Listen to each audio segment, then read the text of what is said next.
Since Max has only got a few teeth and can't chew his food that well, I guessed the extra cheesy pizza was too chewy for him and that he must have a massive bit of pizza stuck in his throat. Panic! There's no time for Dad to get from the football, and besides, I knew from reading chapter 3 of the 7th Zach Danger book what to do if someone's choking, so I leapt out of my seat and ran round Max, ready to whack him on the back as hard as I could to dislodge the cheesy lump he was choking on. After all, it was my idea to order extra cheese, which meant this was totally my fault. You should have seen me run. I was like a super spy on top secret mission, the way I leapt over the chairs and dived to save him. If it had been a movie, definitely would have been one of those epic slow motion shots they use in all the trailers. I was already picturing the headlines in the newspapers. Hero boy saves baby brother. Frankie Brown knighted by the Queen of England for bravery. Movie being made based on the true story of Frankie Brown, the boy, the baby and the pizza. But before I could save Max's life, the most awful smell in the world shot up my nose, and I realised that the little stinker wasn't choking at all. He was going red because he was squeezing out a poo.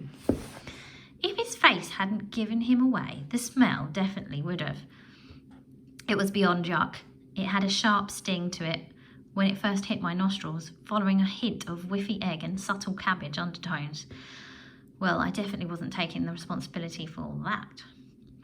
Dad! I shouted. Max needs his nappy changing.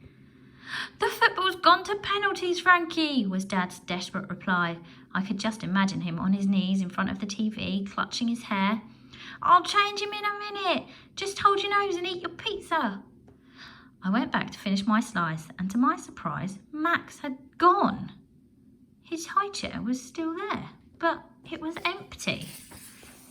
Dad, I shouted, but he was yelling and cheering from the living room. I guessed Wigglesbottom United had scored. I wouldn't get any sense out of him for a while.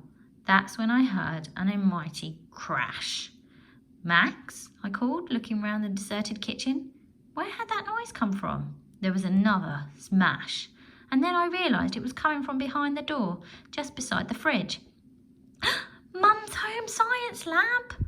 I called for Dad again, and I even went to get him, but he had his face pressed against the TV screen. Do you remember when I told you about the HSL? It's full of Mum's super top secret, dangerous science experiments, and we're not allowed in there. You know I am very respectful of rules, but I didn't have a choice. Max was in there and he could have been touching anything.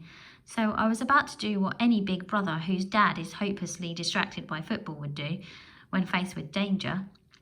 Run straight towards it. Also, I had thought of a new catchphrase I wanted to try out. It was inspired by Zach Danger's because I'd just finished book 12.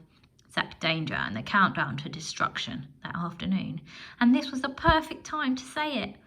It's danger time. I wasn't actually wearing a superhero cape, but drew it on just because it looks cool.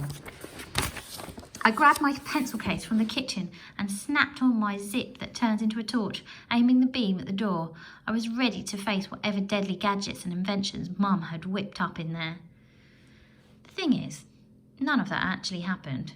Before I could do the whole heroic leap thing, I spotted Max dashing across the kitchen. He can't have been in Mum's lab after all. He clambered up on the kitchen table, and as he stood up, I saw that he was totally naked. Where have you put your disgusting poopy nappy? I asked. But just at that moment, through the window, behind my little brother's nudie butt, I noticed that the sky had changed. The clouds had got dark. Really dark, and they were green, really green, and there were little flashes of lightning. Green lightning! Max, I think you should get down from there. I don't think we should be near the windows, I said. Suddenly there was a huge, deafening buzzing sound that seemed to make the whole house shake. Then, boom! The loudest thunderclap I had ever heard shook our house from top to bottom. A huge green flash lit up the room and a gust of wind blew the kitchen windows open. Ouch!